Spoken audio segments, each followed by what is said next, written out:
Vijayawada university మంచి భవిష్యత్తు కోసం తెలుగు విద్యార్థులు ఇష్టపడే university. Call 9059052378 9059052379. Welcome to I dream. కళ్ళు, ముక్కు, చెవులు, పెదాలు వీటన్నిటినీ మనం అనుకున్నట్టుగా మార్చుకోవచ్చు. మనకు నచ్చని వాటి రూపుని, ఆకారాన్ని, రంగుని వీటన్నిటినీ మార్చుకునేటువంటి ఫెసిలిటీస్ ప్లాస్టిక్ సర్జరీ మనకు అందిస్తోంది. అయితే వీటన్నిటినీ ప్రతి చోట మేము ఇస్తాము, బొటాక్స్ ఇంజెక్షన్స్ దగ్గర నుంచి అనేటువంటి ప్రకటనలు ఈ మధ్యకాలంలో విపరీతంగా వస్తున్నాయి.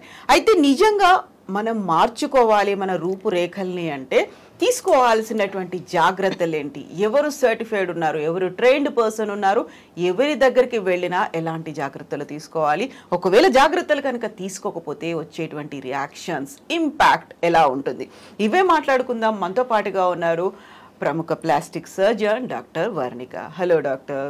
నమస్తే, ఎలా ఉన్నారు? నేను బాగున్నానండి. Thank you so much for inviting me. Yes Varnika గారు, ఇప్పుడు మీరు స్కోరా బై వర్ణిక అన్నారు కదా, సో అక్కడ మీ క్లినిక్ ఉంది. What is Skora? So Skora అనేది ఒక పోలిష్ వర్డ్ అండి. It means skin. అండ్ మన కామన్ ఇంగ్లీష్ లాంగ్వేజ్ లో స్కోర్ అంటే టు కట్ ఆల్సో. సో నేను plastic surgeon who deals with skin and cutting కనుక ఇది పెట్టుకున్నాను. సో అలాగా బాగుంది. యూజువల్ గా అయితే మనకి ప్లాస్టిక్ సర్జరీ అనగానే ఒక రకంగా వే బ్యాక్ ఒక 40 years బ్యాక్ అలా వెళ్ళి చూస్తే శ్రీదేవి ప్లాస్టిక్ ముక్కు పెట్టుకుందంట, శ్రీదేవికి ప్లాస్టిక్ సర్జరీ అనేది తెలియదు అసలు. అప్పుడు ముక్కు గురించి అంతగా మాట్లాడుకున్నాము. బట్ ఇప్పుడు అన్ని అంగాల గురించి, అన్ని అవయవాల గురించి కూడా మనం మాట్లాడుకోవచ్చు. అంతలా టెక్నాలజీ డెవలప్ అయింది కదా. ఎంత టైం పట్టింది ఇంత దూరం రావడానికి? డెఫినెట్లీ. సో యాక్చువల్లీ మీకు ఒకటి ఇంట్రెస్టింగ్ మాట నేను చెప్తాను, దట్ ఇది ప్లాస్టిక్ సర్జరీ అనేది రీసెంట్ది కాదు. It has been available in India for over 2500 years now. So ఇప్పుడు మనం ఈ ముక్కు రీషేపింగ్ అనేవి ఏమనుకుంటాము, అది సుశ్రుత అనే ఒక డాక్టర్ మనకి నియర్లీ 2000 years బ్యాక్ నుంచి చెప్పారు. సో ఆయన చెప్పే ప్రిన్సిపల్సే మనం ఇప్పటికి కూడా ఫాలో అవుతున్నాం అనమాట. సో ముందు కాలంలో మీరు చెప్పినట్టు అందరూ ఆ ప్లాస్టిక్ ముక్కు అలా అని చెప్పేవారు, ఎందుకంటే అప్పుడు అంత క్రూడ్ టెక్నిక్స్ ఉండేవన్నమాట. కానీ ఇప్పుడు రాను ఎట్లా అవుతుంది అంటే మీ ఫేస్కి ఎంత న్యాచురల్గా ఉంటుందో అలాగ మనం చేయడానికి, అండ్ మొత్తం ముక్కు అవసరం లేదు. ఇప్పుడు కొంతమందికి ఉత్తి మీరు చూస్తే ఈ పార్ట్ కాస్త వైడ్గా ఉంది, లేదంటే నాకు కాస్త ఈ టిప్పు కాస్త సన్నగా కావాలి, ఇక్కడ కాస్త హైట్ పెరగాలి, అలా అని సెపరేట్ ఇష్యూస్ ఉంటాయి. సో అలాంటప్పుడు మొత్తం ముక్కు మీద మనం సర్జరీ చేయక్కర్లే, జస్ట్ ఆ ఇష్యూకి కూడా మనం రెక్టిఫికేషన్ సర్జరీస్ అనేవి ఉంటాయి అన్నమాట. సో అలా అడ్వాన్స్ వచ్చేసరికి ఇప్పుడు మనకి సర్జరీ చేసినా కానీ ఫేస్కి చాలా న్యాచురల్గా కనిపించేటట్టు టెక్నిక్స్ ఉన్నాయి. సో ఇప్పుడు ఎనీ అదర్ ఏమంటారు, బ్యూటీ పార్లర్ కావచ్చు, అక్కడ ఒక బోర్డ్ అనేది కనిపిస్తూ ఉంటుంది, అక్కడ కాస్మెటిక్ సర్జరీ మేము చేస్తాము, లేకుంటే మీకు కావాల్సినటువంటి రంగు, రూపం, ఆకారాన్ని మేము ఇస్తాము అనేది ఎలా తెలుసుకోవాలంటారు? నాకు ఒక మార్పు అనేది కావాలి, నాకు ఇది నచ్చట్లేదు, ఇలా ఉండాలనుకుంటున్నాను అనుకున్నప్పుడు హూమ్ షుడ్ ఐ కన్సల్ట్? ఎవరి దగ్గరికి వెళ్ళాలి, ఎలా కన్సల్ట్ అవ్వాలి, ఏం చేయాలి, అసలు జాగ్రత్తలు ఎలా తీసుకోవాలి? ఇది మీరు అడిగింది it's a very good and relevant question అండి. బికాజ్ ఇప్పుడు మీరు చెప్పినట్టు కాలంలో it is becoming very prevalent that ఎక్కడ చూసినా మీరు అసలు కాస్మెటిక్ సర్జరీ క్లినిక్స్ అనేవి, లేదంటే ఎస్థెటిక్ క్లినిక్స్ అన్నట్టు ఉన్నాయి.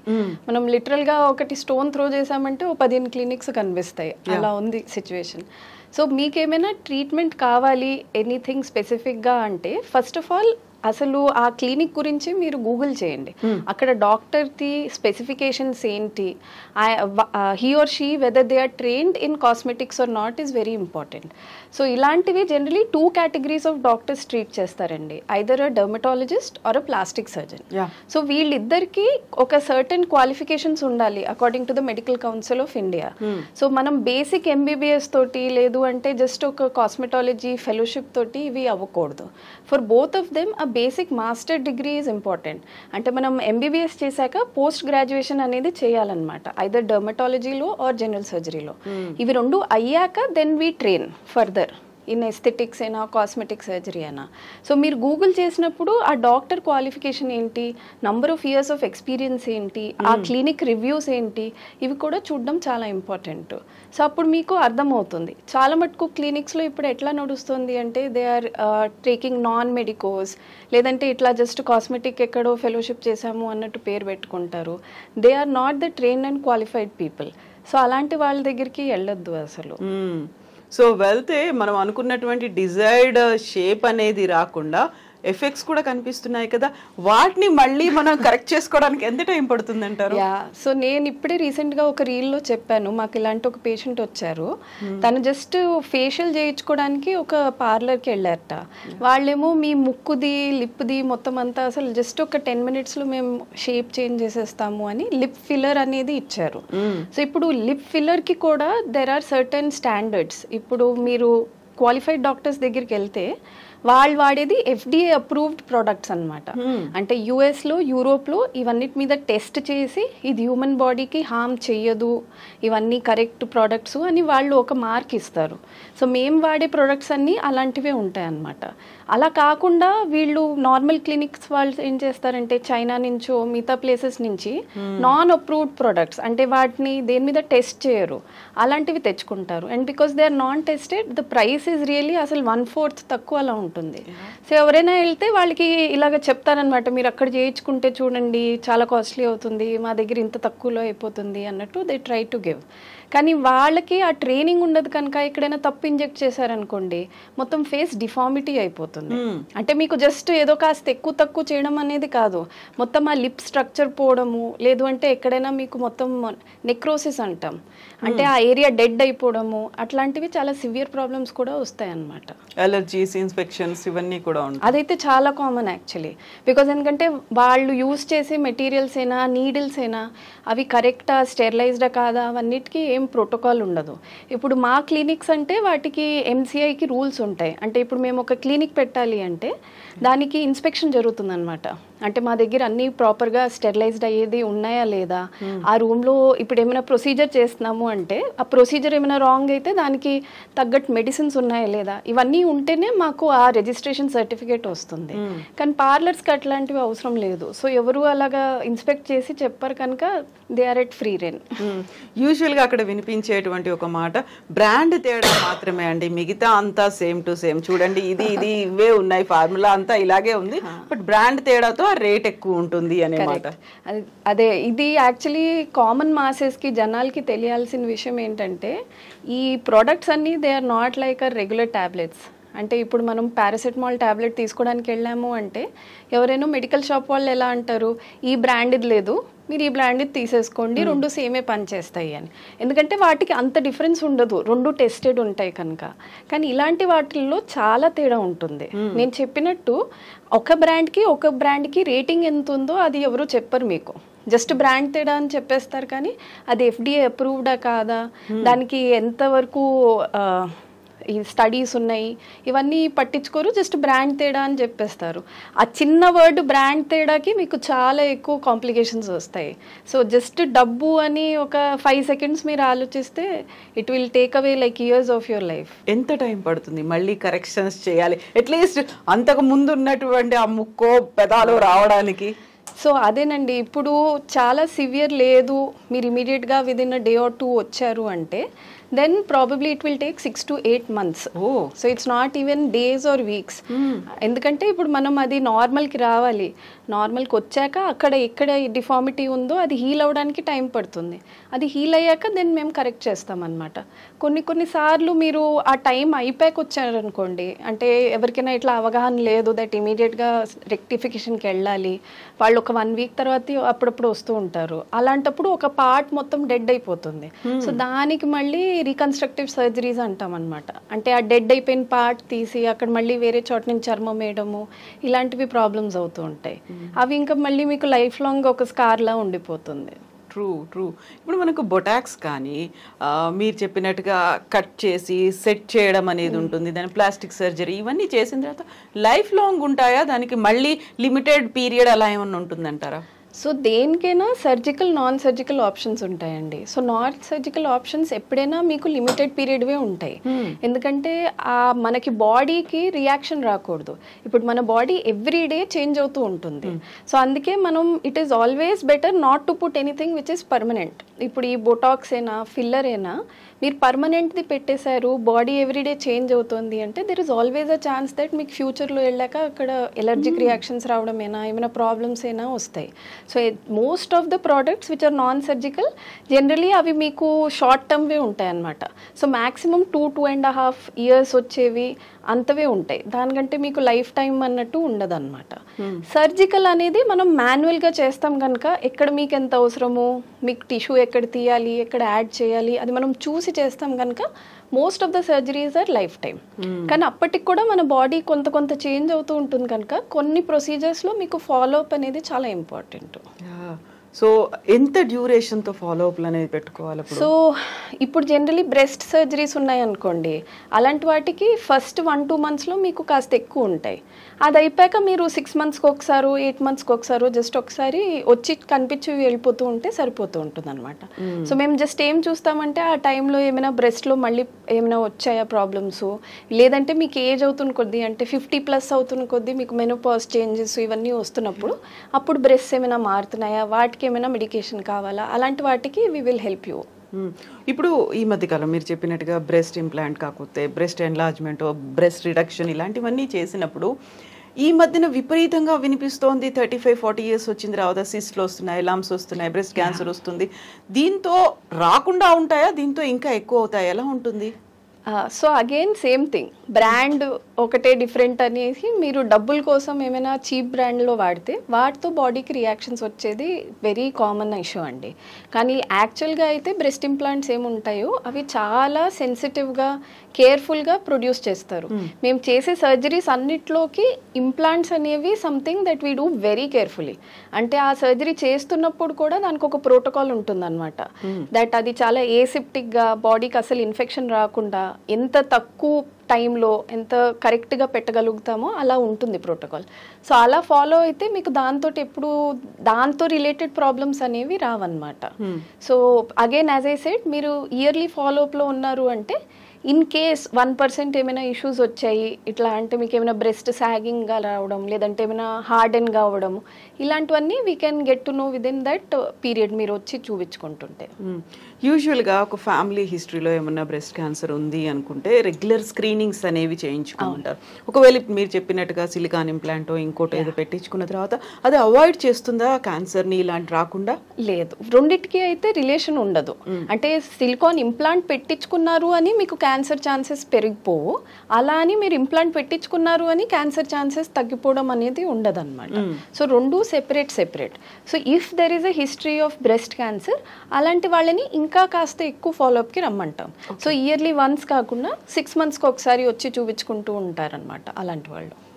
సో ఇప్పుడు ప్లాస్టిక్ సర్జరీ చేయించుకున్నారు, మీరు చెప్పినట్టుగా అది సర్జికల్, దానికి ఎంత కాలం ఉంటుంది? దానికి కూడా లైఫ్ టైం అనేది ఉంటుందా? టిల్ మనం చనిపోయే వరకు అది అలాగే ఉంటుందంటారా, మారుతుందా షేప్? డెఫినెట్లీ అలానే ఉంటుందండి. 90% మేము ఎట్లా పెడతామో అలానే ఉంటుంది. కానీ again as I said body change అవుతూ ఉంటుంది కనుక అందరికీ వేరేగా ఉంటుందన్నమాట. ఇప్పుడు కొంతమంది సడన్గా వాళ్ళ 50sలో చాలా వెయిట్ గెయిన్ అవుతారు, కొంతమంది ఓల్డ్ అవుతున్న కొద్దీ చాలా వెయిట్ లాస్ అవుతారు. సో అలాంటి వాళ్ళల్లో ఏమవుతుంది అంటే మనం చేసిన దానికి మొత్తం చేంజ్ అవ్వదు, కానీ కాస్త ఒక 5-10% ఇక్కడ అక్కడ అపియరెన్స్ మారుతుంది అదే. బట్ రీసర్జరీ అనేది అవసరం పడదు. సో ఇప్పుడు మీరు మీ అబ్జర్వేషన్లో చూసినప్పుడు విమెన్ అండ్ మెన్ దేన్ని ఎక్కువ ప్రిఫర్ చేస్తున్నారు, దేనికోసం వస్తున్నారు? రీసెంట్గా నేను చదివిన దాంట్లో అయితే ఒక దాంట్లో వెరీ రీసెంట్ సర్వే చూస్తే men are preferring only hair transplantation, అది మాత్రమే చూస్తున్నారు, విమెన్ మాత్రం మిగతా అంతా చూస్తున్నారు. నిజంగానేనా? సో ఇప్పుడు ఒక సర్వే అయిందనమాట దట్ లాస్ట్ 2-3 yearsలో కోవిడ్ తర్వాత ఏం ఎక్కువ చేయించుకుంటున్నారు అంటే males liposuction, hair transplantation. Okay, అంటే పోస్ట్ కోవిడ్ ఇప్పుడు అందరూ చాలా అవేర్ అయిపోయారు, కాన్షియస్ అయిపోయారు దట్ ఇక్కడ లవ్ హ్యాండిల్స్ ఉండకూడదు, ఆ చిన్న బొజ్జి ఉండకూడదు, ఆ 6 packs యాబ్స్ ఉండాలి అని. సో ఫీమేల్స్ కంటే కూడా మేల్స్ చాలా ఎక్కువ లైపోసెక్షన్ మీద they are very interested. And hair loss అనేది ఎప్పటికీ ప్రాబ్లమే కనుక వాళ్ళది హెయిర్ ట్రాన్స్ప్లాంటేషన్, హెయిర్ రిలేటెడ్ ఇంకేమైనా ఉంటే వాటికి దే ఆర్ ఆప్టింగ్ మోర్. అదే ఫీమేల్స్ అనుకోండి, ఫీమేల్స్కి ఇలా బ్రెస్ట్ సర్జరీస్, తర్వాత ఏమో పోస్ట్ డెలివరీ మామీ మేకోర్స్ అంటాము. ఎందుకంటే డెలివరీ అయ్యాక చాలా మందికి ఒక 2-3 ఇయర్స్కి స్టమక్ సాగింగ్ మార్క్స్ రావడము, బ్రెస్ట్ సాగ్ అవ్వడము, ఇలాంటివన్నిటితో వాళ్ళకి చాలా ప్రాబ్లమ్స్ ఉంటాయి. ఎందుకంటే బిఫోర్ ప్రెగ్నెన్సీ చాలా ఫిట్ ఉంటారు చాలామంది, ప్రెగ్నెన్సీ అయ్యాక బ్రెస్ట్ ఫీడింగ్ చేసి ఆ హార్మోనల్ ఫ్లక్చుయేషన్స్ మూలంచి కడుపు చాలా లూజ్ అయిపోతుంది వాళ్ళకి. So regular day to day లైఫ్లో ఇబ్బంది చాలా ఉంటుంది. అంటే బట్టలు ఫిట్ అవ్వవు, ఎండాకాలంలో అక్కడ ఇచ్చింగ్ అవన్నీ రావడము, లేదంటే బ్రెస్ట్ కింద మీకు అల్సర్స్ లాగా చిన్న చిన్న మరకల్లాగా రావడము, ఇవన్నిటితో చాలా ప్రాబ్లం ఉంటుంది. సో ఫీమేల్స్ అలాంటిది బ్రెస్ట్ అండ్ అబ్డామిన్ సర్జరీస్ ఎక్కువ చేయించుకుంటారు అన్నమాట. సో ఇప్పుడు మీరు చెప్పినట్టుగా ఇప్పుడు స్ట్రెచ్ మార్క్స్ అనేవి ఉన్నాయి, ఇది స్కిన్ ఎలాస్టిసిటీ మిస్ అవుతే వస్తుందా, దానికి ఎలా కరెక్షన్ అనేది చేస్తారు మీరు? సో స్కిన్ అసలు స్ట్రెచ్ మార్క్స్ అనేది ఏంటంటే మన స్కిన్కి ఒక ఫౌండేషన్ అనేది ఉంటుంది. సో మన skin upper layers lower layers మధ్యలో, ఇప్పుడు మనం ఎక్కడైనా ఇల్లు కడుతున్నాము అంటే ఫస్ట్ పిల్లర్స్ వేసి దాని మధ్యలో సిమెంట్ పోస్తాము. సో సేమ్ మన స్కిన్కి కూడా అట్లానే పిల్లర్స్ ఉంటాయి. సో ఎప్పుడైనా అది చాలా ఎక్కువ స్ట్రెచ్ అయిపోయింది అనుకోండి, ఆ ఏరియాలో మొత్తం పిల్లర్స్ పోయి స్కిన్ చినిగిపోయినట్టు అవుతుంది అనమాట. So there will be a gap. And మళ్ళీ స్కిన్ దగ్గరికి వస్తే ఆ గ్యాప్ ఫిల్ చేయడానికి ఏముండదు కనుక మీకు అలా స్ట్రెచ్ మార్క్ అనేది కనిపిస్తుంది. సో ఇప్పుడు ఆ గ్యాప్ ఫిల్ చేయాలంటే మళ్ళీ కింద నుంచి మీకు ఆ ఫౌండేషన్ మెటీరియల్స్ రావాలన్నమాట. సో ఎప్పటికైనా స్ట్రెచ్ మార్క్స్ అనేవి మేము గ్రేడ్ చేస్తాం. సో లో గ్రేడా, మోడరేటా, వెరీ హై గ్రేడా అని. సో లో గ్రేడ్ వాటికి ఎస్ దేర్ ఆర్ ట్రీట్మెంట్స్. మనం మైక్రో నీడ్లింగ్ చేసుకోవచ్చు, పిఆర్పి ఇంజెక్షన్స్ ఇచ్చుకోవచ్చు, CO2 లేజర్స్ అనేవి ఉంటాయి, ఇట్లా చాలా ఉంటాయి అన్నమాట. సో వాటితో కూడా మీకు ఇమీడియట్గా రెస్పాన్స్ వచ్చి within like 2 to 3 sittings you can see a difference. But అదే మోడరేట్ టు హై గ్రేడ్ ఉన్నాయనుకోండి, అలాంటివి అపియరెన్స్లో ఒక 50% ఇంప్రూవ్ అవుతాయేమో, కానీ 100% పోవడం కాస్త కష్టం. సో అందుకే when it comes to stretch marks మేము ఎప్పుడు చెప్పేది ఏంటంటే prevention is the best answer అని. సో మీరు ప్రెగ్నెన్సీ అప్పుడైనా, లేదంటే మీరు ఏమైనా చాలా వెయిట్ గెయిన్ అవుతూ మీకు అనిపిస్తుంది స్ట్రెచ్ మార్క్స్ వస్తున్నాయంటే, మీరు ఇమీడియట్గా కొన్ని టిప్స్ ఫాలో అయితే అవి రాకుండా you can prevent it. First ఏంటంటే ఆయిల్, మీరు ఏదైనా any common oil, coconut oil అయినా, లేదంటే మన మస్టర్డ్ ఆయిల్ అయినా, అవకాడో ఆయిల్ అయినా, ఏదైనా తీసుకుని ఎవ్రీడే మసాజ్ చేసుకోవాలి. Okay, everyday. సెకండ్ ఇస్ స్నానం చేశాక మాయిశ్చరైజింగ్. సో మీరు ప్రెగ్నెంట్ ఉన్నారు, చాలా ఎక్కువ స్కిన్ స్ట్రెచ్ అవుతుందంటే మార్నింగ్ అండ్ ఈవినింగ్ ఒక మంచి హై డెన్సిటీ మాయిశ్చరైజర్ వాడాలి. థర్డ్ థింగ్ ఏంటి అంటే మీరు డ్యూరింగ్ దీస్ పీరియడ్స్ కాస్త ఎక్సర్సైజ్ లాగా, అంటే ఇలాస్టిసిటీ మెయింటైన్ చేయడానికి బేసిక్ ఎక్సర్సైజెస్ చేస్తే మీకు ఆ బాడీలో ఆ ఫ్లెక్సిబిలిటీ, ఇలాస్టిసిటీ మెయింటైన్ అవుతుంది అనమాట. ఇలాంటివి. సో వెరీ రీసెంట్గా వచ్చినటువంటి ఒక న్యూస్, హెయిర్ ట్రాన్స్ప్లాంటేషన్. చాలామంది బాల్డ్ హెడ్ ఉన్న వాళ్ళు అక్కడికి వెళ్ళారు, ఆ తర్వాత అక్కడ ఏదో రాసేశారు, ఆ తర్వాత అది ఎలర్జీ వచ్చింది, ఏమైంది అనేది తెలీదు అని. హెయిర్ ట్రాన్స్ప్లాంటేషన్కి యూజువల్గా టర్కీలో ఒక ప్లేస్ ఉంది, ఆ ఫ్లైట్లో వెళ్ళే వాళ్ళందరూ అలా బాల్డ్ హెడ్తో ఉంటారని బోల్డ్ అని ఫొటోస్ అవన్నీ కూడా ఎక్కువగా సర్క్యులేట్ అవుతుంటాయి. But this is the very first time ఇంతమంది మన దగ్గర కూడా ఉన్నారా, ఇలా వెళ్ళిపోయారా అనేది. 100 రూపీస్కే ఆయిల్ రాయడం, ఇవన్నీ అంటే యాక్చువల్గా ఏం జరుగుతుంది? హెయిర్ ట్రాన్స్ప్లాంటేషన్ అంటే ఏం చేస్తారు మీరు? సో ఇప్పుడు యాక్చువల్లీ ఈ ప్రాబ్లం గత లాస్ట్ 5 to 7 ఇయర్స్లో చాలా ఎక్కువ అవుతుంది అని మేము చూస్తున్నాం. It can be because of environment. ఇప్పుడు పొల్యూషన్ పెరుగుతుంది, మనం తినే ఫుడ్స్లో ఇప్పుడు చాలా మటుకు పెస్టిసైడ్స్ పెరుగుతున్నాయి, వాటర్ కూడా హార్డ్ అవుతుంది, సో అండ్ స్ట్రెస్ లెవెల్స్ పెరుగుతున్నాయి. సో ఇవన్నీ కాంబినేషన్ తోటి హెయిర్ లాస్ చాలా ఎక్కువ పెరిగింది.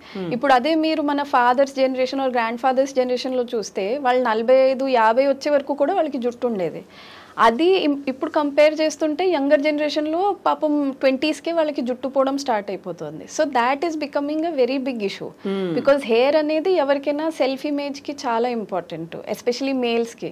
సో హెయిర్ పోయింది అంటే పెళ్ళిళ్ళు అవ్వడం కష్టమవుతున్నాయి, జాబ్స్ రావడం కష్టమవుతున్నాయి. సో అందరికీ అదొక చాలా పెద్ద ఇంపార్టెంట్ ప్రాబ్లం లాగా అనిపిస్తుంది. సో ఎవరైనా ఇప్పుడు సింపుల్ సొల్యూషన్ ఉంది, మీరు వచ్చి ఆయిల్ రాసుకోండి అని చెప్తుంటే అందరూ పరిగెత్తుకుంటూ అక్కడికి వెళ్ళిపోతున్నారు. అది పనిచేస్తుందా లేదా అనేది తర్వాత, అట్లీస్ట్ సొల్యూషన్ ఉంది కదా అని దే ఆర్ గోయింగ్. బట్ యాక్చువల్గా అసలు first you should go to either a dermatologist or plastic surgeon. ఎందుకంటే అందరికీ hair transplantation is not a solution. First అసలు ఇవాల్యుయేట్ చేసుకోవాలి. ఇప్పుడు మనం హెయిర్ ట్రాన్స్ప్లాంటేషన్ చేయాలంటే ఫస్ట్ వాళ్ళని చూసి హెయిర్ లాస్కి గ్రేడ్స్ ఉంటాయి. సో గ్రేడ్ 1 to 4 అనేవి ఉంటాయన్నమాట. 1 to 2లో ఉన్నారు అంటే ఇంకా starting of hair loss. So non surgical options కూడా ఉంటాయి వాళ్ళకి, ఇట్లా పిఆర్పి లేదంటే మైక్రో నీడ్లింగ్ ఇలాంటివి చాలా చాలా ఉంటాయి అన్నమాట. అది రావట్లేదు, వాళ్ళ గ్రేడ్ 3 దాటారు అంటేనే మేము హెయిర్ ట్రాన్స్ప్లాంట్ చెప్తాం. సో ఆ హెయిర్ ట్రాన్స్ప్లాంట్లో కూడా ఎట్లా అంటే వాళ్ళకి ఎన్ని డోనర్ హెయిర్స్ ఉన్నాయి, సో హెయిర్ బ్యాక్ సైడ్ ఎక్కడ ఉంటుందో మెయిన్గా అక్కడ చూడాలి. వాళ్ళకి అక్కడ కూడా హెయిర్ తక్కువ ఉందనుకోండి, మనం హెయిర్ ట్రాన్స్ప్లాంట్ అనేది చేయలేము. సో ఆ వెనకాతలు ఉన్న హెయిర్స్ని తీసి దాన్ని మళ్ళీ సెగ్రిగేట్ చేసి మనం ఫ్రంట్లో పెడతాం. That is the basis of hair transplantation. Hair weaving ఏంటి మరి? హెయిర్ వీవింగ్ అంటే ఇట్ ఈస్ మోర్ లైక్ మనం విగ్స్ అవన్నీ పెట్టుకుంటాం కదా, artificial hair. So artificial hairs వేరే వేరే సోర్సెస్ నుంచి తీసుకుని వాటిని ఒక ఫౌండేషన్ దాని మీద వాళ్ళు వీవ్ చేస్తారనమాట. అంటే ఇప్పుడు మనం స్వెట్టర్స్ అవన్నీ ఎట్లా కుట్టుకుంటాం, మీరు చూసుంటారు చాలా మటుకు స్వెట్టర్స్కి ఫర్స్ అట్లాంటివి ఉంటాయి కదా. సో అలా ఒక థిన్ లేయర్ షీట్ మీద అలాంటివన్నిటిని వీవ్ చేస్తారు. దాన్ని మళ్ళీ మనం హెయిర్ మీద మొత్తం అంతా స్కాల్ప్ మీద హెయిర్ తీసేసి ఒక ఎడేసివ్ తోటి దాన్ని అంటించి పెడతారనమాట. అండ్ చుట్టుపక్కల ఉన్న హెయిర్కి దాన్ని టైట్గా కట్టేస్తారు. సో చూడ్డానికి మీకు ఎట్లా అనిపిస్తుంది అంటే అది సేమ్ న్యాచురల్ హెయిర్లో బ్లెండ్ అయిపోయింది కదా అన్నట్టు అని. బట్ దాంతో కూడా వచ్చే ఇష్యూస్ ఏంటంటే ఇవన్నీ మీ నేటివ్ హెయిర్ కాదు, artificial hairs at the end of the day. So కొన్ని రోజుల తర్వాత అది వీవ్ ఏమైనా పాడైపోయినా, దానికి ఇన్ఫెక్షన్ వచ్చినా కానీ, లేదు అంటే కలర్ మ్యాచ్ రాకపోతుంటే మళ్ళీ మీరు మార్చుకోవాల్సి వస్తూ ఉంటుంది. సో బోళ్ళని కష్టాలు అయితే ఉన్నాయి. కొప్పున్నమ్మా జుట్టున్నమ్మా ఏ కొప్పేసుకున్నా బాగుంటుంది అని, కాకపోతే జుట్టు లేకపోతే వచ్చేటువంటి కష్టాలు ఇవి. కాబట్టి దానికి బోళ్ళని ఏమంటారు ఓవర్కమ్ అవ్వడానికి ఏం చేయాలనే ప్రయత్నాలు ఇవన్నీ ఉంటాయి. ఇప్పుడు పర్టికులర్గా మనం ఫేస్కి సంబంధించి చూసుకుంటే జా లైన్ అనేది ఇంతకుముందు అన్ని రకాల మొహాలు కనిపించాయి, ఇప్పుడు అలా కనిపించట్లేదు కదా. అలా కోల మొహం సన్నగా ఉంటే బాగుంటుంది, జా లైన్ కూడా కట్ చేసుకోవాలి. ఎంత టైం పడుతుంది దానికి? మీకు కావాలంటే 15 minutesలో కూడా చేయొచ్చు, లేదంటే 3 hours కూడా చేయొచ్చు. ఓకే. సో జా లైన్ సర్జరీస్కి యాక్చువల్లీ మనకి సేమ్ సర్జికల్ నాన్ సర్జికల్ ఉంటాయన్నమాట. అండ్ మీకు ఇప్పుడు ఒకటి ఇంట్రెస్టింగ్ ఫ్యాక్ట్ చెప్తా. దట్ ఇప్పుడు జా లైన్ ఒక ఈ జనరేషన్కి ఇలా బాగుంటుంది అనేది ట్రెండ్స్ డిసైడ్ చేస్తాయి.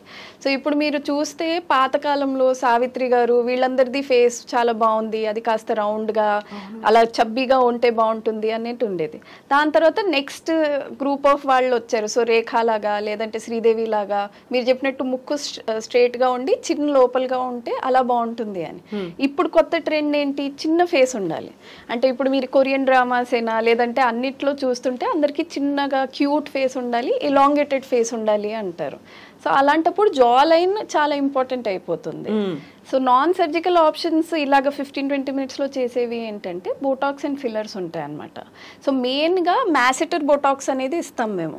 అంటే మీకు ఇక్కడ జా దగ్గర ఉన్న మసిల్ అన్నమాట. ఇప్పుడు మనం తినేటప్పుడు ఇలా గట్టిగా అంటే మీకు ఇక్కడ ఫీల్ అవుతూ ఉంటుంది. సో దీని మూలాంచి ఏమవుతుందంటే మన ఫేస్ విడ్త్ చాలా బ్రాడ్గా కనిపిస్తుంది. సో అక్కడ మనం బోటాక్స్ ఇస్తే ఆ ఏరియా దగ్గరికి వచ్చి మీ ఫేస్ ఎగ్జాక్ట్గా ప్రపోర్షనేట్గా ఉంటుంది. అది కాకుండా ఈ చిన్ బ్యాలెన్స్ చేయడానికి చిన్కి మనం ఫిల్లర్స్ ఇవన్నీ ఇవ్వచ్చు అనమాట. సో ఇవన్నీ చాలా క్విక్ లంచ్ టైం ప్రొసీజర్స్. వస్తారు, చేయించుకుని ఇమీడియట్గా వెళ్ళిపోతారు. దానికి రికవరీ కూడా అంతేముండదు, డౌన్ టైం కూడా ఏముండదు అనమాట. సో ఇలాంటివి దీస్ ఆర్ వెరీ ఈజీ. ఇది కాకుండా ఇంకోటి ఏంటంటే ఇప్పుడు కొత్తగా వస్తుంది హైఫు అని, హై ఇంటెన్సిటీ ఫ్రీక్వెన్సీ అల్ట్రాసౌండ్ అనమాట. సో ఆ ఫోకస్ చేసి అల్ట్రాసౌండ్ని స్పెసిఫిక్ ఏరియాస్లో మనం ఎనర్జీ ఇస్తాము. సో అదేం చేస్తుందంటే లోపలికి వెళ్ళి టైటన్ చేస్తుంది. సో మీకు ఇమీడియట్గా రిజల్ట్స్ రావు, కానీ over period of 3 to 4 months ఆ జా లైన్ దగ్గర ఉన్న టిష్యూస్ ఏముంటాయో ఇవన్నీ ఈ ఏరియావి ఇవన్నీ టైటన్ అవుతాయి అన్నమాట. సో మీరు సైడ్ ప్రొఫైల్ నుంచి చూస్తే అట్లాగా ఒక రైట్ యాంగిల్లో రావడానికి that is very important. Surgery అంటే ఏం చేస్తారు మరి? అప్పుడు సర్జరీలో కూడా మల్టిపుల్ ఆప్షన్స్ ఉంటాయి. ఒకటి ఏంటంటే ఇక్కడ చిన్న ఇంప్లాంట్ అని పెడతాం, అది కూడా ఒక సిలికాన్ ఉంటుంది, దాంతో డైరెక్ట్గా మీకు ప్రొజెక్షన్ వచ్చేస్తుంది. అది కాదు అంటే మనం ఒక నెక్ లిఫ్ట్ అనేది ఉంటుంది. ఇప్పుడు మీరు చూడండి చాలా మందికి డబుల్ చిన్ లాగా ఉంటుంది, ఏజ్ అవుతున్న కొద్దీ స్కిన్ చాలా సాగ్ అయిపోతుంది. సో ఆ స్కిన్ని ఇక్కడ టక్ చేసి సో దట్ మనం సైడ్ యాంగిల్ నుంచి చూస్తే మీకు ఇట్లాగా రైట్ యాంగిల్ డెఫినేషన్ వస్తే బాగుంటుంది అని. అది కాకుండా ఒకటి ఏంటి అంటే మనం we can also do we line surgeries. అంటే ఇప్పుడు ఫీమేల్స్కి ఇది చాలా కామన్, ఇలా బ్రాడ్గా ఉన్న వాళ్ళకి ఫేస్కి మీరు చూసుంటారు. అలాంటి వాళ్ళకి ఏం చేస్తామంటే ఈ మ్యాండిబుల్ని రీకన్స్ట్రక్ట్ చేస్తామన్నమాట. ఆ బ్రాడ్గా ఉన్న మ్యాండిబుల్ని దగ్గరికి తెచ్చి we make it sharper. So అక్కడ బోన్ని అలా తీసేయడం అలాంటిది ఏమైనా చేస్తారా, కట్ చేయడం? జస్ట్ షార్పెన్ చేస్తాం, తీసేమేమి జస్ట్ కాస్త చెక్కినట్టు వేరెవర్ ఇట్ ఈస్ మోర్ అక్కడ కాస్త బోనీ ఏరియాని చెక్కుతాం అంతే. సో దీనికి ఎంత టైం పడుతుంది? దీనికి అట్లీస్ట్ 2 to 3 hours పడుతుంది, బికాజ్ ఇవన్నీ చాలా microscopic and minute surgeries. So we have to be very careful, ఎక్కడ చేస్తున్నాము, ఎంత చేస్తున్నాము, చేస్తున్నప్పుడు కూడా వీ మెజర్ ఎంత తీసాము, ఎంత ఇంకా తీయాలి, అలాంటివి అనమాట. సో అలాంటప్పుడు హాస్పిటల్లో ఉండాలా, లేకపోతే కేర్ ఎలా తీసుకోవాలి, ఎంతకాలం? So surgery jaw line related ఇప్పుడు చిన్న ఇంప్లాంట్ ఉందనుకోండి, మీకు 1 weekలో రికవరీ అయిపోతుంది. సో ఆ 1 weekలో జస్ట్ సాఫ్ట్ ఫుడ్ తినమంటాము, after that you're normal. But ఇలాంటివి ఏమైనా మిగతా సర్జరీస్ లైక్ నెక్ లిఫ్ట్ చేస్తున్నాము, లేదంటే జా ఏమైనా చెక్కుతున్నాము అంటే అట్లీస్ట్ ఒక 2 to 3 weeks you should be careful. అంటే అక్కడ ఏమీ మళ్ళీ తాకకూడదు, మీరేమి అక్కడ క్రీమ్స్ ఆయింట్మెంట్స్ అవన్నీ పెట్టుకోకూడదు, కాస్త తినేటప్పుడు కూడా చాలా హార్డ్ సబ్స్టెన్సెస్ తినకూడదు. So you have to be careful. హాస్పిటల్లో కూడా ఇలాంటి సర్జరీస్కి you have to stay at least for 2 to 3 days. 2 days అయిపోయాక ఇఫ్ యూఆర్ ఫైన్, స్వెల్లింగ్ లేదు, మీరు ఓన్గా తినగలుగుతున్నారు, ఎక్కువ పెయిన్ లేదు అంటే డిశ్చార్జ్ చేస్తాం. ఇప్పుడు ఏదైనా మనకు ఫ్యాషన్ అనేది ఒక సైకిల్ లాగా ఉంటుంది. మీరు చెప్పినట్టుగా ట్రెండ్ అనేది చాలా క్యూట్ ఫేస్, చాలా చిన్న ఫేస్, మళ్ళీ 4-5 ఏళ్ళు గడిచిపోయాయి, అట్లీస్ట్ ఒక 10 years తర్వాత మళ్ళీ ఒక రౌండ్ ఫిగర్, ఇలా చంద్రబింబం లాంటి మొహం మనం గతంలో సావిత్రి గారు చూసినట్టుగా అనుకుంటే అప్పుడు ఏం చేస్తారు? ఇప్పుడు ఇలా కట్ చేసిన ఫేస్ ని మళ్ళీ బొటాక్స్ ఫిల్లర్స్ పెడతారు, ఎలా ఉంటుంది? సో అందరికీ ఏజ్ అవుతున్న కొద్దీ అడ్వాంటేజ్ ఏంటంటే మనకి టిష్యూస్ కాస్త థిక్ అవుతూ ఉంటాయి అన్నమాట. సో మీరు ఒక్కసారి ఒక ప్లాస్టిక్ సర్జరీ చేయించుకున్నారు అంటే దానికి ఫ్యూచర్లో మనం ఎక్కువ మళ్ళీ మార్చము. మీ ఫేసే ఆ టైంకి ఎంత ఏజ్ అవుతుందో చూసి దాన్ని బట్టి మనం ఏమేమి కావాలో అది చేస్తాం. సో ఎప్పుడైనా సర్జరీ చేసే ముందు కూడా పేషెంట్కి కౌన్సిలింగ్ ఇచ్చేది ఇంపార్టెంట్ అదే అనమాట. దట్ ట్రెండ్ ప్రకారం మనం సర్జరీ చేయట్లే, మీ ఫేస్కి ఏది కరెక్ట్ సూట్ అవుతుందో అది చేస్తున్నాం. ఎందుకంటే మీరు చెప్పినట్టు ఇప్పటి నుంచి ఇవాళ మీరు సర్జరీ చేయించుకున్నారంటే ఇవాళ నుంచి 5 years, ఇవాళ నుంచి 10 years, 20 years తర్వాత మీ ఫేస్ ఎలా ఏజ్ అవుతుందో మనం దాన్ని బట్టి ఇవ్వాలి. ఇప్పుడు ట్రెండ్ ఉంది కదా అని ఒక చిన్న ముక్కు ఇచ్చేసామనుకోండి, వాళ్ళకి 10 years తర్వాత అది సూట్ అవ్వకపోతే it is not reversible. So అందుకే we have to be very careful about మనం ఏం చేయించుకుంటున్నాము అనేది. సో ఇప్పుడు మనకి ఇది బాగుంది, ఆ తర్వాత నేను వద్దనుకున్నాను ఒక 5 ఏళ్ల పాటు, దీంతో ఇలా ఎక్స్పీరియన్స్ చేశాను, నాకు వచ్చింది కావాల్సినంతగా, ఐఎమ్ సాటిస్ఫైడ్. ఆ తర్వాత మళ్ళీ ఆ టైంకు తగ్గట్టుగా ట్రెండ్, నేను ఇప్పుడు జా లైన్ కావచ్చు, ఫేస్, ముక్కు కావచ్చు, లిప్స్ కావచ్చు మార్చుకోవాలి అనుకుంటే రివర్సిబుల్ కాదా సర్జరీస్ చేసేవి? రివర్సిబుల్ కాదు. అందుకే ఈ షార్ట్ టర్మ్ వి చెప్పాం కదా, fillers, botox, these are short time కనుక మనం యూజ్ చేయొచ్చు. కానీ రైనోప్లాస్టీ అనేది లేదంటే జా లైన్ అనేది ఒక్కసారి చేసేసామంటే it is very difficult to reverse. అప్పుడు జస్ట్ ఒక 30-40% ఇక్కడ అక్కడ కాస్త మనం ఫిల్లర్స్ ఇచ్చి ఏమైనా చేంజ్ చేయొచ్చు, కానీ మొత్తం మీకు ఆ ట్రెండ్కి ఇట్లానే కావాలి అనేది వి కాంట్ డూ ఇట్ అప్పుడు. సో యూజువల్గా మీ దగ్గరికి ఇలాంటి రైనోప్లాస్టీ కావచ్చు, ఫిల్లర్స్, బొటాక్స్ కావాలని వచ్చేవాళ్ళు ఏ ఫీల్డ్ నుంచి వస్తున్న వాళ్ళు కనిపిస్తున్నారు? సో మోస్ట్లీ అయితే ఇప్పుడు మనకి ఎంటర్టైన్మెంట్ ఇండస్ట్రీ వాళ్ళు వస్తున్నారు, కానీ లాస్ట్ 3 yearsలో యాక్చువల్గా ఇంట్రెస్టింగ్గా యంగ్స్టర్స్, కాలేజ్ యంగ్స్టర్స్ వాళ్ళు చాలా ఎక్కువ అవేర్నెస్ పెరిగి వాళ్ళు వస్తున్నారు. సో ఇప్పుడు వాళ్ళు ఏమైనా జాబ్కి, కాలేజ్ అయిపోయి జాబ్కి వెళ్తున్నా, లేదంటే స్కూల్ అయిపోయి ఇక్కడ కాలేజెస్లో జాయిన్ అవుతున్న వాళ్ళు, ఇలాంటి వాళ్ళకి సోషల్ అవేర్నెస్ చాలా ఉంటుంది. దట్ మనం మంచిగా ఉండాలి, మిగతా వాళ్ళకి మంచిగా కనిపించాలి, లేకపోతే నా ఫేస్లో ఈ ఇర్రెగ్యులారిటీ ఉంది, అది నేను బ్యాలెన్స్ చేసుకోవాలి, అలాంటివి డౌట్స్ తీసుకుని చాలామంది వస్తున్నారు అనమాట. సో దాంట్లో కూడా వి ఫస్ట్ ఎగ్జామిన్ అసలు వాళ్ళకి అది అవసరం ఉందా లేదా, అవసరం ఉన్న వాళ్ళకి ఆప్షన్స్ ఇచ్చి then we tell this is what you can do అని. ఇప్పుడు ఎంటర్టైన్మెంట్ ఇండస్ట్రీ అన్నారు, ఫిల్మ్ సెలబ్రిటీస్ ఎవరు ఎక్కువగా ఏ సర్జరీస్ చేయించుకుంటున్నారు అకార్డింగ్ టు యూ? అది I think I can't comment on that. Okay north కావచ్చు, సౌత్ కావచ్చు, ఇలా ఏదైనా డివిజన్ అనేది కనిపిస్తోంది అక్కడ వీళ్ళు సర్జరీస్ ఎక్కువ చేయించుకుంటారు అనే దాంట్లో? అంటే దానికంటే I can tell you what is the more common surgeries ఇప్పుడు. సో ఇప్పుడు లాస్ట్ 2-3 yearsలో అందరూ చాలా కామన్గా చేయించుకునేది ఐలిడ్ సర్జరీస్. సో ఇప్పుడు మనం అది చాలా సటిల్గా ఉంటాయి, అది మీరు నోటీస్ కూడా చేయలేకపోతారు, ఎందుకంటే దానికి స్కార్ ఉండదు అనమాట, స్కార్లెస్ సర్జరీ అది. కానీ దాంతో అడ్వాంటేజ్ ఏమవుతుందంటే మన కళ్ళు కూడా చాలా బ్రైట్గా పెద్దగా కనిపిస్తాయి.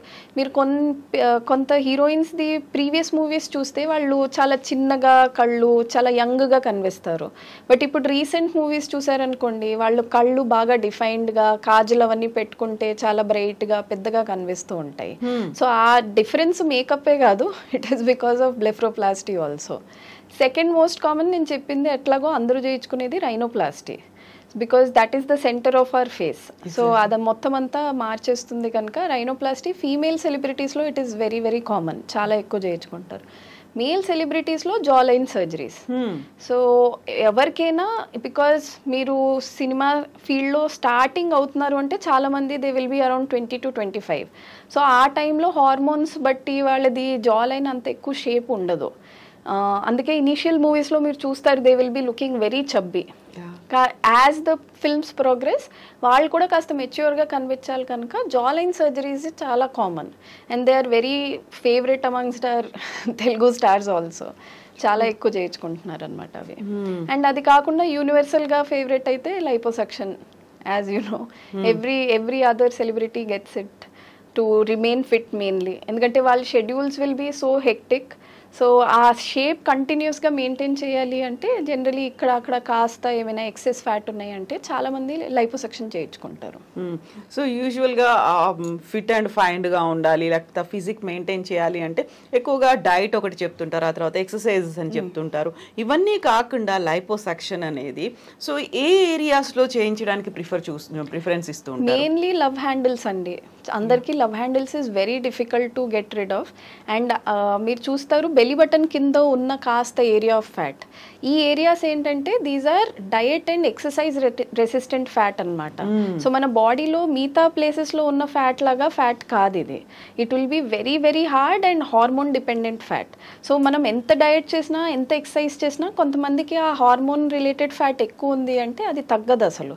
సో మిగతా బాడీ అంతా చాలా స్కిన్నీ అయిపోతారు, కానీ ఆ చిన్న చిన్న ఏరియాస్లో మీకు ఆ బల్జెస్ లాగా కనిపిస్తూ ఉంటాయి అనమాట. సో మిగతా బాడీకి ప్రపోర్షన్లో ఉండడానికి ఈ ఏరియాస్లో మేము చిన్న మినీ లైపోసక్షన్స్ చేస్తూ ఉంటాం. ఎంత టైం పడుతుంది? ఈ స్మాల్ ఏరియాస్ అంటే ఒక 1.5 అవర్లో చేసేయచ్చండి. పెద్ద ఫుల్ ఏరియాస్ అనుకోండి, అంటే ఫుల్ అబ్డామిన్ చేయాలి అంటే అప్పుడు then it takes around 2 to 3 hours. ఒక ఆల్మోస్ట్ 10-12 years బ్యాక్ టాలీవుడ్లో ఒక hero very first time liposuction చేసుకున్నారు. ఇన్ని కిలోలలో ఏంటి అది కొవ్వు లాంటి పదార్థాన్ని బయటకు తీశారు అని చెప్పి బకెట్ల లాంటివి చూపించేసి ఆ ట్యూబ్స్ చూపించేసి ఒక ఫోటో ఒకటి రిలీజ్ చేశారు.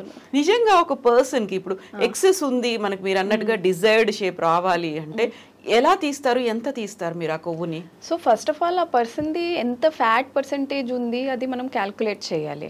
దాన్ని బట్టి అంటే ఎక్కడ ఎక్కువ కాన్సన్ట్రేషన్ ఉంది ఆ ఫ్యాట్ అది అనలైజ్ చేస్తే చాలా మందికి అబ్డామిన్ చుట్టూ ఉంటుందన్నమాట, అంటే కడుపు చుట్టూ ఫ్యాట్ ఎక్కువ ఉంటుంది. సో ఆ ఏరియాస్ చూసి మేము 3Dగా ఒకటి ఫస్ట్ ఆఫ్ ఆల్ చూసుకుంటాము దట్ ఏ ఏరియాస్లో ఎక్కువ ఉంది, ఏ ఏరియాస్లో ఇంకా మనం కర్వేచర్ తీసుకుని రావాలి. దాన్ని బట్టి మనకి ఒక ఐడియా వస్తుంది. సో ఇప్పుడు ఎవరికైనా కడుపు చుట్టూ ఫ్యాట్ ఉంది ఫ్రంట్ మొత్తం అంటే అరౌండ్ ఒక 3 liters ఫ్యాట్ మనం తీయచ్చు. అదే మొత్తం ఉందనుకోండి ఫ్రంట్ బ్యాక్ సైడ్స్ అన్నీ ఉన్నాయంటే అలాంటి వాళ్ళలో ఈవెన్ 5 to 6 liters కూడా తీయచ్చు. సో అలా ఒక్కొక్క ఏరియాకి ఒక్కొక్క మనకి టేబుల్ ఉంటుంది దట్ ఇంత తీయచ్చు అని. And obviously if they are more fat లేదంటే చాలా ఎక్కువ ఫ్యాట్ డిపాజిషన్ ఉంది, వెయిట్ కూడా చాలా ఎక్కువ ఉంది అంటే అలాంటి వాళ్ళలో ప్రపోర్షనేట్లీ ఇంకా ఎక్కువ ఫ్యాట్ ఆస్పిరేట్ చేయొచ్చు. సాగ్ అవదా అప్పుడు తీసిన తర్వాత స్కిన్ అనేది అక్కడ? సో దానికి కూడా ఇప్పుడు టెక్నాలజీస్ వచ్చాయి, అంటే స్కిన్ టైట్నింగ్ టెక్నాలజీస్ అంటాం అనమాట. సో సేమ్ సిట్టింగ్ లోనే మనం ఫ్యాట్ తీసాక స్కిన్ టైట్ చేయడానికి కూడా మెషిన్స్ ఉంటాయి. So they work very nicely. Okay. So ఇప్పుడు మీరు లైపోసక్షన్తో అక్కడ ఉన్నటువంటి ఫ్యాట్ అంతా తీసేసిన తర్వాత అది అలాగే ఉంటుందా? మళ్ళీ వాళ్ళు ఫిజిక్ మెయింటైన్ చేయాలంటే ఓవర్గా ఎక్సర్సైజ్ ఇట్లాంటివన్నీ? ఇప్పుడు మనం ఏం చేస్తున్నామంటే ఒక ఏరియా నుంచి ఫ్యాట్ తీసేస్తున్నాం, సో అక్కడ మళ్ళీ మీకు ఎప్పుడూ లైఫ్ లాంగ్ ఫ్యాట్ రాదు. కానీ బాడీ ఈజ్ వెరీ ఇంటెలిజెంట్.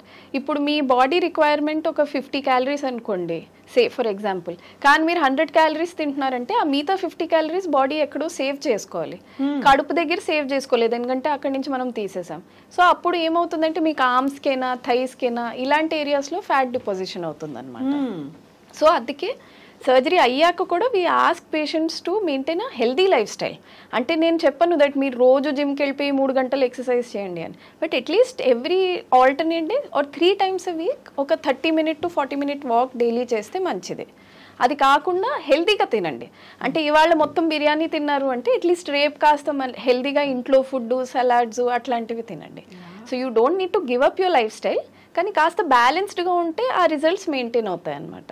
ఇప్పుడు హోల్ బాడీ చేయించుకోవాలి అనుకున్నప్పుడు వాళ్ళకి అదర్ రీజన్స్ ఏవో ఉంటాయి, జెనెటికల్గా వచ్చే డిసార్డర్స్ కావచ్చు, ఒబేసిటీ కావచ్చు, థైరాయిడ్ కావచ్చు, డయాబెటిక్స్, ఇలాంటి వాటితో కూడా ఓవర్ వెయిట్ అయ్యే వాళ్ళు ఉంటారు. వాళ్ళకి మీరు ఏం సజెస్ట్ చేస్తారు? లైపోసెక్షన్ వాళ్ళకి యూస్ఫుల్లేనా? ఎస్, యాక్చువల్లీ మీరు ఈ పాయింట్ చెప్పారు కనుక నేను చెప్దాం అనుకున్నా. ఇప్పుడు కాలంలో ఫీమేల్స్లో చాలా ప్రెవలెంట్ ఉండేది ఒకటి లైపిడిమా అనేది ఉంటుందన్నమాట. అంటే వాళ్ళకి డిస్ప్రపోర్షనేట్గా ఫ్యాట్ కాళ్ళల్లో చేతుల్లో అక్యుములేట్ అయిపోతుంది. వాళ్ళు ఎంత వెయిట్ లాస్ అవుతున్నా కానీ ఆ ఏరియా ఫ్యాట్లానే ఉంటుందన్నమాట. సో అలాంటప్పుడు పాపం ఇంట్లో వాళ్ళు ఏమంటారు, నువ్వు డయట్ చేయి తగ్గిపోతావు, లేదు అంటే నువ్వు సరిగ్గా ఎక్సర్సైజ్ చేయట్లేదేమో అని. కానీ ఆ డిఫరెన్సియేషన్ చేయాలి. లైపిడిమా అనేది ఏంటి అంటే అది జెనెటిక్లీ లేదంటే వాళ్ళకి ప్రాబ్లం వస్తే అలాగా ఫ్యాట్ అక్యుములేషన్ అవుతుంది. సో అది మామూలుగా డయట్తో ఎక్సర్సైజ్తో పోయేది కాదు. అలాంటి వాటికి మనం మాన్యువల్గా లైపోసెక్షన్ చేస్తేనే వాళ్ళకి హెల్ప్ అవుతుంది అనమాట. అలాగే సేమ్ మీరు చెప్పినట్టు ఇప్పుడు హైపోథైరాయిడ్ ఇండివిజువల్స్ కొంతమంది చాలా తొందరగా ఫ్యాట్ అక్యుములేట్ చేసుకుంటారు. వాళ్ళు మళ్ళీ థైరాయిడ్ టాబ్లెట్స్ తీసుకుని నార్మల్ వచ్చినా కానీ ఆ అక్యుములేట్ అయిన ఫ్యాట్ పోదన్నమాట. సో అలాంటి వాళ్ళకి మేము ఈ ఆప్షన్ ఇస్తాము, దట్ మీరు లైపోసెక్షన్ చేసుకోవచ్చు అని. ఇవన్నిట్లో ఏమవుతుందంటే ఒక డిజీజ్ బాడీలో నడుస్తున్న కొద్దీ మన బాడీ ఫ్లూయిడ్ ఫ్యాట్ చాలా అక్యుములేట్ చేసుకుంటుంది. మీరు నార్మల్ వచ్చినా కానీ ఆ ఫ్యాట్ మొత్తం పోతుందా అనేది గ్యారంటీ ఉండదన్నమాట. సో అలాంటప్పుడు liposuction will come in to help. So ఇప్పుడు లైపోసెక్షన్ అనగానే దీంట్లో కూడా సైడ్ ఎఫెక్ట్స్ అనేది ఉంటాయి అనేది, ప్రాపర్గా చేయకపోతే ప్రాణాల మీద కూడా తీసుకొస్తుంది. కొన్ని ఎగ్జాంపుల్స్ కూడా మనం చూసాం, హైదరాబాద్లో కూడా అలాంటి ఇన్సిడెంట్స్ అనేవి జరిగాయి. దానికి మీరు ఎవరికి ఇది సూట్ అవుతుంది, ఏజ్ వాళ్ళు చేయించుకోవాలి, ఏజ్ వాళ్ళకి అసలు ఇది సూట్ కాదు, మీరు డిఫరెన్షియేట్ చేసి చెప్తారా? Yes definitely. ఇప్పుడు ఒక పేషెంట్ వచ్చారంటే first of all lower cut off age is always 18-19 years కింద వాళ్ళకి మేము చేయము. సెకండ్ ఆఫ్ ఆల్ ఎవరికైనా కోమార్బిడిటీస్ ఉన్నాయి అంటే హార్ట్ ప్రాబ్లమ్స్, కిడ్నీ ప్రాబ్లమ్స్, లేదంటే చాలా ఎక్కువ high BP problems, sugar problems, ఇలాంటి వాళ్ళకి కూడా we tend to tell them that సర్జరీకి మీకు రిస్క్స్ ఎక్కువ ఉంటాయి. అంటే ఇప్పుడు మనం ఒక సర్జరీ చేస్తున్నామంటే దానికి అడ్వాంటేజెస్ ఎన్ని ఉన్నాయి, రిస్క్స్ ఎన్ని ఉన్నాయి. సో రిస్క్ బెనిఫిట్ రేషియో అనేది ఉంటుందన్నమాట. ఇలాంటి వాళ్ళల్లో రిస్క్ పర్సెంటేజ్ చాలా ఎక్కువ ఉంటుంది. సో అలాంటి వాళ్ళకి it is not good for you అని చెప్తాం. లేదు అంటే people who are excessively over weight అంటే 100+, 120+ వాళ్ళు ఉంటారు. అలాంటి వాళ్ళలో మనం లైపోసెక్షన్ చేసినా it will not be much of benefit to them. వాళ్ళకి దానికంటే they need like some other surgeries or weight loss diet due to some other reasons. అదే కాకుండా థర్డ్ కేటగిరీ ఆఫ్ పేషెంట్స్ ఉంటారు హూ హ్యావ్ బాడీ డిస్మార్ఫియా. అంటే they will be okay, కానీ because of peer pressure అయినా లేదంటే వాళ్ళ anxiety మూలంచైనా they feel like ఇక్కడ ఎక్కువ ఫ్యాట్గా ఉన్నాను, లేదంటే ఇక్కడ నుంచి నేను చేయించుకోవాల్సిందే అని. అలాంటి వాళ్ళలో we generally counsel them that it is not a problem, మీకు లైపోసెక్షన్ అవసరం లేదు, you are good enough the way you are అన్నట్టు. సో ఈ 3-4 కేటగిరీ పేషెంట్స్కి generally we tend to not do liposuction. So అందరికీ liposuction is not a solution. ఇప్పుడు నేను ఇంతకుముందు అడిగినట్టుగా ఓవర్ వెయిట్ ఉన్నారు అనుకున్నప్పుడు హోల్ బాడీ లైపోసెక్షన్ అనేది చేయించుకోవాలి. ఎట్ ఎ టైం చేస్తారా సింగిల్ స్ట్రెచ్లో? లేదు, ఒక స్ట్రెచ్లో we can't take out too much of fat also. దానికి మళ్ళీ కాంప్లికేషన్స్ వచ్చే ఛాన్సెస్ ఉంటాయి. సో జనరలీ ఇప్పుడు హోల్ బాడీ చేయాలి అంటే ఒక 2 or 3 పార్ట్స్ ఒక సిట్టింగ్లో చేస్తాం, నెక్స్ట్ సిట్టింగ్లో మిగతా పార్ట్స్ చేస్తాం అనమాట. So generally arms and abdomen ఒకసారి చేయడము, తర్వాత థై, బటక్, మిగతావన్నీ ఒకసారి చేయడము, అట్లా చేస్తాం అనమాట. ఇప్పుడు కట్స్ ఉన్నాయి, వూండ్స్ అయ్యాయి, అక్కడ మార్క్స్ పడ్డాయి, ఆ టైంలో కొన్నిసార్లు చిన్న పిల్లలకి స్కూల్లో కావచ్చు మీరు చెప్పినట్టుగా ఒక డిస్క్రిమినేషన్ అనేది కనిపిస్తుంది, లేకుంటే వాళ్ళ గురించి అసలు ఏమీ తెలియకపోయినా మాట్లాడుకోవడం అనేది ఉండదు చిన్న పిల్లలు. అలాంటి వాటికి కూడా మీరు చేస్తూ ఉంటారు? Yeah definitely.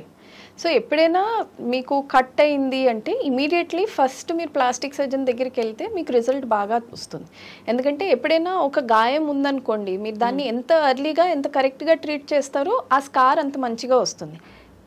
ఇప్పుడు మా దగ్గర చాలామంది పేషెంట్స్ ఎట్లా వస్తారంటే పడిపోయాడు పిల్లాడు, అందుకే దగ్గరలో ఉన్న హాస్పిటల్లో కుట్లు వేసేసాము, ఒక 1 month తర్వాత చూస్తే ఆ కుట్ల మీద చాలా గట్టిగా పెద్ద స్కార్ వచ్చింది, ఇప్పుడు ఏమైనా చేయండి అని వస్తారు.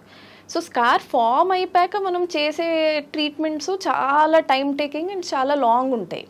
ఇవన్నీ ప్రివెంట్ చేయడానికి సింపుల్గా మీరు పడినప్పుడు ఒక ప్లాస్టిక్ సర్జన్కి వెళ్తే అప్పటికప్పుడే మనం వూండ్ అసెస్ చేసి దాన్ని బెస్ట్ ఎట్లాగా ట్రీట్ చేయగలుగుతామో అది చేస్తే మీకు ఈజీగా మంచి స్కార్ వస్తుంది అనమాట. సో ఆల్వేస్ ఎప్పుడైనా మీకు పడినప్పుడే తగిలినప్పుడే ట్రామా అయినప్పుడే మీరు ప్లాస్టిక్ సర్జన్ దగ్గరికి వెళ్తే that is the best option. But యూజువల్గా అప్పుడు రక్తం కారిపోతుంది, లేకుంటే కుట్లు వేయాల్సినటువంటి పరిస్థితి ఉంది, అన్కాన్షియస్గా ఉన్నారు అన్నప్పుడు ఇమ్మీడియట్గా ఒక జనరల్ సర్జన్ దగ్గరకో ఇంకో హాస్పిటల్ దగ్గరకో తీసుకెళ్తారు. అక్కడ సర్జరీ అనేది అవుతుంది తప్ప ఎవరికైనా అలాంటి ఆలోచన వస్తుందా ప్లాస్టిక్ సర్జన్ దగ్గరికి? ఎందుకంటే ఆ టైంలో వాళ్ళు కన్సిడర్ చేసేది అది లైఫ్ థ్రెటనింగ్ ఏమో, ఇంకేదైనా అవుతుందేమో అనుకుంటారు కదా. కానీ చాలా మందికి ఆ అవగాహన లేదేంటి అంటే ప్లాస్టిక్ సర్జరీది ఒక పార్ట్ ఈస్ ట్రామా. సో అలా లైఫ్ థ్రెటనింగ్ ఇంజరీస్ని కూడా మేము ట్రీట్ చేస్తాము.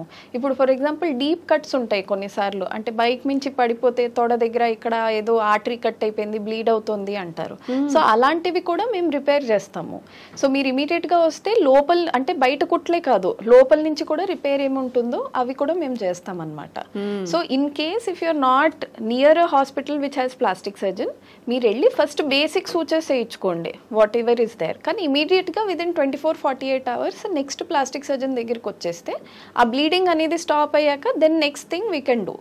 లేదు అంటే మీరు బేసిక్ ఫస్ట్ ఎయిడ్ తీసుకునేనా ప్లాస్టిక్ సర్జన్ దగ్గరికి వచ్చేస్తే whatever is the issue మేము ఇంట్రాఆపరేటివ్లీ అది సార్ట్ అవుట్ చేస్తాం.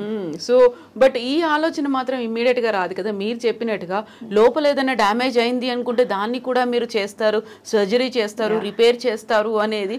యూజువల్గా ప్లాస్టిక్ సర్జరీ అనగానే బయట కనిపించేటువంటి ఆ కాంటూర్ ఏదైతే ఉందో దాన్ని మాత్రమే వీళ్ళు గ్లోరిఫై చేసి చూపిస్తారు, లేకుంటే దానికి కరెక్షన్స్ ఉంటాయి అనేది ఉంటుంది కదా. లేదు, ప్లాస్టిక్ సర్జరీ అనేది చాలా వాస్ట్ అండి. హెడ్ టు టో ప్రతి ఆర్గన్కి మేము సర్జరీ చేస్తాము. సో ఇప్పుడు దాంట్లో కూడా చాలా సబ్ స్పెషాలిటీస్ ఉంటాయి. అంటే ప్లాస్టిక్ సర్జరీ అనే బ్రాంచ్లో దెర్ ఆర్ అగైన్ ఒక 20 సబ్ స్పెషాలిటీస్. సో ఇలా బర్న్స్ అంటే కాలిన వాళ్ళని, లేదంటే చిన్నపిల్లలకి మీరు చూస్తారు క్లెఫ్ట్ డిఫార్మిటీస్ అనేవి ఉంటాయి, లేదంటే వేళ్ళు ఒక 10 వేళ్ళు 15 వేళ్ళు అని వస్తారు. సో ఆ ఎక్స్ట్రా ఫింగర్స్ వాళ్ళు, లేదు అంటే ఏమైనా ఫేస్లో డిఫార్మిటీస్తో పుట్టిన వాళ్ళు ఇలా. సో కంజనైటల్ అబ్నార్మాలిటీస్, బర్న్స్, ఇదే కాకుండా బ్రెస్ట్ సర్జరీస్, బ్రెస్ట్లో ఏమైనా ప్రాబ్లమ్స్ వస్తే అవి, క్యాన్సర్ సర్జరీస్. ఇప్పుడు క్యాన్సర్కి మళ్ళీ రీకన్స్ట్రక్షన్ చేస్తూ ఉంటారు కదా, మనకి మూవీస్ ముందు మీకు వస్తూ ఉంటుంది చూడండి యాడ్. సో వాళ్ళు ఆ జా తీసేసాక ఆ జాని రీకన్స్ట్రక్షన్ చేసేది కూడా మేము చేస్తాము. అదే కాకుండా ట్రామా, ఇట్లా ఎక్కడైనా మీకు లోపల ఏమైనా నర్వ్ కట్ అయిపోయింది, వెసల్ కట్ అయిపోయింది, లేదంటే ఆర్థోపెడిషియన్స్ వాళ్ళు బోన్ ఫిక్స్ చేశారు కానీ పైన మీకు అంత టిష్యూ పోయింది అంటే అవన్నీ కూడా మేము చేస్తాం అనమాట. బట్ ఇంతకుముందు నేను చెప్పినట్టుగా ఇవన్నీ కాదు, సపరేట్గా ఒక ఆర్థోపెడిక్ ఇలాంటివన్నీ ఉన్నప్పుడు మనం ఫిక్స్ అయిపోతాం, ఎస్ ఈ పర్సన్ లేకుంటే ఈ డాక్టర్ దీన్ని క్యూర్ చేస్తారు, దీన్ని ట్రీట్ చేస్తారు, సర్జరీస్ చేస్తారు అనేది. ప్లాస్టిక్ సర్జరీ అనేది కాస్మెటిక్ సర్జరీ అనే ఒక ఫీల్ అది అలాగే డెవలప్ అయ్యి ఉంది కదా. ఇప్పటిదాకా ఎంటర్టైన్మెంట్ ఇండస్ట్రీ కావచ్చు, మిగతా వాళ్ళు కావచ్చు, వెళ్తుందంతా దీనికోసమే, దాన్ని ఎన్హాన్స్ చేస్తారు అనే ఒక ఫీల్. ఎగ్జాక్ట్లీ. సో అలా కాకుండా plastic surgery has answers for all questions. So మీరు హెడ్ టు టో ఏది అడిగినా కానీ అన్ని మిగతా డిపార్ట్మెంట్స్కి కూడా మేము యాక్చువల్లీ ఎయిడ్ ఇస్తూ ఉంటాం అనమాట. సో ఇప్పుడు క్యాన్సర్ సర్జన్స్ తీసాక రిసెక్షన్ చేయాలి, తర్వాత రీకన్స్ట్రక్షన్ చేయాలంటే మమ్మల్ని పిలుస్తారు. ఆర్థోపెడిషియన్స్ వాళ్ళు బోన్ ఫిక్స్ చేశాక పైనది మనం రిపేర్ చేయాలంటే మమ్మల్ని పిలుస్తారు. అలా చాలా ఈచ్ డిపార్ట్మెంట్ తోటి మేము కలిసి పనిచేస్తూ ఉంటాం అనమాట. సో ఇప్పుడు మనం మేల్ ఫిమేల్ గురించి మాట్లాడుకున్న తర్వాత ఈ మధ్య కాలంలో ఎక్కువగా వినిపిస్తోంది ట్రాన్స్జెండర్స్కి సంబంధించి. సో వాళ్ళకి కావాల్సినటువంటి సర్జరీస్ అనేది మీరు చెప్పినట్టుగా అన్ని రకాలు అన్ని విభాగాలు ఇందులో ఉన్నాయన్నప్పుడు వాళ్ళకి అవసరమైనటువంటి surgeries do you perform? Yes, definitely. Unfortunately, ఇప్పుడు there are very less number of surgeons who do these surgeries. ఎందుకంటే ఇవి చాలా ఎక్స్టెన్సివ్ సర్జరీస్ కూడా, చాలా కాంప్లెక్స్ సర్జరీస్ అనమాట. So generally male to female అయినా, ఫీమేల్ టు మేల్ అయినా there are 3 types of surgeries. Top surgeries అంటాం, బాటమ్ సర్జరీస్ అంటాం, అండ్ మళ్ళీ ఇలా special facial and other surgeries ఉంటాయి అన్నమాట. సో టాప్ సర్జరీస్ అంటే ఇప్పుడు మేల్ టు ఫీమేల్ చేయాలంటే బ్రెస్ట్ ఇంప్లాంట్స్ పెట్టాలి, ఫీమేల్ టు మేల్ చేయాలంటే బ్రెస్ట్ రిడక్షన్ చేయాలి. చాలామంది మోస్ట్ కామన్లీ ఇదే చేయించుకుంటారు, ఎందుకంటే దీస్ ఆర్ సింప్లర్ ఆల్సో, వీటికి రిస్క్స్ తక్కువ ఉంటాయి, పోస్ట్ ఆపరేటివ్ కాంప్లికేషన్స్ కూడా తక్కువ ఉంటాయి. బాటమ్ సర్జరీస్ అనేవి దే ఆర్ వెరీ కాంప్లెక్స్, అది ఒక సిట్టింగ్లో కాదు, some times it takes 2-3 sittings అనమాట. సో ఆ 2 సిట్టింగ్స్ పట్టాక తర్వాత రికవరీకి కూడా ఇట్ టేక్స్ అట్లీస్ట్ 2 months అలాగా. సో ఇవన్నీ very long and complex procedure, ఒక సింగిల్ సర్జరీ లేదంటే ఒక వారంలో అయిపోయేటట్టు కాదు ఇవి. సో ఎక్కువగా గతంలో వినిపించేది ఇలాంటి ట్రాన్స్జెండర్ సర్జరీస్ కోసం ముంబైకి వెళ్ళేవాళ్ళు, అక్కడే ఎక్కువ అవుతుంటాయి, సపరేట్గా ఒక లొకాలిటీ ఉంది అక్కడ చేస్తూ ఉంటారు అనేది. సో ఇక్కడ మన దగ్గర కూడా హైదరాబాద్లో కూడా యా డెఫినెట్లీ ఇప్పుడు మల్టీ స్పెషాలిటీ హాస్పిటల్స్లో కూడా కొన్ని ప్లేసెస్లో స్టార్ట్ చేశారు. హైదరాబాద్లో కూడా ఇప్పుడు ఆండ్రాలజిస్ట్ వీళ్ళందరూ కూడా బాగా స్టార్ట్ చేశారు. ఇదంతా ఏంటంటే ఒక సింగిల్ పర్సన్ అప్రోచ్ ఉండదు. ఇలాంటి దాంట్లో you need an endocrinologist, psychiatrist, plastic surgeon, తర్వాత వాస్కులర్ సర్జన్ అండ్ ఆండ్రాలజిస్ట్. వీళ్ళందరూ కలిపితేనే we can do these multiple surgeries అన్నమాట. సో దానికి యూజువల్గా ఎలా చార్జ్ చేస్తుంటారు, ఎంత ఉంటుంది, సిట్టింగ్స్ అనేవి ఉంటాయి కదా, ఎన్ని సిట్టింగ్స్ తో అవుతుంది? ఒక పేషెంట్ వచ్చారంటే జనరలీ ఫస్ట్ వాళ్ళని కౌన్సిల్ చేస్తాం, అంటే వాళ్ళకి ఏమేమి సర్జరీస్ కావాలి అని. బికాజ్ అందరికి ఆల్ సర్జరీస్ రిక్వైర్మెంట్ ఉండదు. యాజ్ ఐ సెడ్ కొంతమంది సిర్ఫ్ only upper part of the surgery చేయించుకుంటారు. అలాంటి వాళ్ళకి you can get the surgery done by 1.5 to 2 lakhs మధ్యలో కూడా అయిపోతుంది. కానీ అదే ఇప్పుడు మీరు బాటమ్ సర్జరీస్ చేయించుకోవాలనుకోండి, దాంట్లో మళ్ళీ స్టెప్స్ ఉంటాయి, కాంప్లెక్సిటీస్ ఉంటాయి. So the amount can go anywhere between like 10 to 15 lakhs also. అంటే నంబర్ ఆఫ్ సిట్టింగ్స్ బట్టి వాళ్ళకి ఏమేమి చేంజెస్ కావాలి, ఎంత కాంప్లెక్స్ ఉంది, తర్వాత పోస్ట్ ఆపరేటివ్ వాళ్ళు ఎంత రోజులు ఉన్నారు, ఇవన్నిటితో చాలా మటుకు మళ్ళీ చేంజ్ అవుతుంది అనమాట. సో ఇప్పటిదాకా మనం ఇన్ని మాట్లాడుకున్నాం కదా, ఇన్ని మాట్లాడుకున్న దాంట్లో కూడా చూడాల్సింది ఇప్పుడు నాకు I want to have some other shape ఇంకొకటో కావాలి అనుకున్నప్పుడు ఎలా ఐడెంటిఫై చేయాలి, నేను ఎవరి దగ్గరికి వెళ్తున్నాను అనేది, లేకపోతే వాళ్ళ దగ్గర ట్రైన్డ్ ఉన్నారా, సర్టిఫైడ్ ఉన్నారా, ఎక్స్పీరియన్స్డ్ ఉన్నారా, ఎలా తెలుసుకోవాలి నేను? ఫస్ట్ ఆఫ్ ఆల్ ఇప్పుడు మీరు ఏమైనా కాంటూరింగ్కి వెళ్తున్నారు, లైపోసక్షన్ సర్జికల్కి వెళ్తున్నారంటే వాళ్ళు ప్లాస్టిక్ సర్జనే అవ్వాలి. ఏదో కాస్మెటిక్ ఫెలోషిప్ చేసిన వాళ్ళు, స్పెషలిస్ట్స్ ఇట్లాంటివి కాదు. సో మన ఇండియాలో ట్రైన్ అయిన వచ్చిన వాళ్ళకి MCH అనేది డిగ్రీ ఇస్తామన్నమాట. So MCH in plastic surgery లేదంటే DNB ఇన్ ప్లాస్టిక్ సర్జరీ, ఈ డిగ్రీస్ ఉండడం కంపల్సరీ. ఇది కాకుండా తర్వాత ఎన్ని ఇయర్స్ ఆఫ్ ట్రైనింగ్ ఉంది వాళ్ళకి, వాళ్ళు ఫారెన్ వెళ్ళి ఏమైనా ట్రైన్ అయ్యి వచ్చారా, లేదంటే ఇండియాలోనే ఎవరి కిందైనా ట్రైన్ అయ్యి వచ్చారా, ఇది క్రెడెన్షియల్స్ చూడడం చాలా ఇంపార్టెంట్. అది కాకుండా మీరు పేషెంట్ రివ్యూస్ కూడా చదువుతారు కదా, దాంట్లో మీరు చూడండి. ఇప్పుడు కొన్ని డాక్టర్స్కి స్పెసిఫిక్గా కొన్ని ట్రీట్మెంట్స్ వాళ్ళు చాలా ఎక్కువగా పర్ఫామ్ చేస్తూ ఉంటారు. అంటే కొంతమంది డాక్టర్స్ ఓన్లీ హెయిర్ ట్రాన్స్ప్లాంట్స్ ఎక్కువ చేస్తారు, కొంతమంది లైపోసెక్షన్ ఇవన్నీ చాలా బాగా చేస్తారు. సో అలా రివ్యూస్ కూడా చూస్తూ ఉండండి, దట్ ఏ డాక్టర్ దగ్గర ఏ ప్రొసీజర్స్ బాగున్నాయి అని. అది అయ్యాకనే జస్ట్ మేక్ ష్యూర్. ఇప్పుడు మీరు ఏ డాక్టర్ పేరైనా కొట్టారు అంటే మీకు వాళ్ళది క్రెడెన్షియల్స్ అన్నీ వచ్చేస్తాయి. ప్రాక్టోలో అయినా, లైబేట్ అనైనా ఉంటాయి, లేదు అంటే వాళ్ళ ఓన్ పేజెస్ అయినా ఉంటాయి. సో వాటిలో వెళ్ళి వాళ్ళు ఏ కాలేజ్ నుంచి చదివారు, ఎప్పుడు పాస్ అవుట్ అయ్యారు, ఎన్ని డిగ్రీస్ ఆఫ్ ఎక్స్పీరియన్స్ ఉంది, ఇవన్నీ మనకి చూస్తే ఒక ఐడియా వస్తుంది. ఓకే వీళ్ళు ఇంత సీనియర్ చేయగలుగుతారా లేదా, వీళ్ళకి ఎంత అవేర్నెస్ ఉంది, ఎంత వాళ్ళది ఉంది ఎక్స్పీరియన్స్ అని. But don't get it done by anyone who has just basic MBBS degree, లేదు అంటే నేను ఎక్కడో బయట నుంచి నేర్చుకుని వచ్చాను, ఇలాంటివి చాలా మంది రాసుకుంటారు. లేదంటే నేను కాస్మెటిక్ సర్జను, జస్ట్ ఎవరికిందో నేర్చుకున్నాను అన్నట్టు. That is not correct. ఈ specific MCH or DNB in plastic surgery అనేది కంపల్సరీ ఉండాలి. Thank you so much doctor Varnika. బోల్డ్ అన్ని విషయాల గురించి మనం మాట్లాడుకున్నాం, ఎట్ ద సేమ్ టైం తీసుకోవాల్సినటువంటి జాగ్రత్తల గురించి కూడా. We will have such kind of conversations. Thank you so much.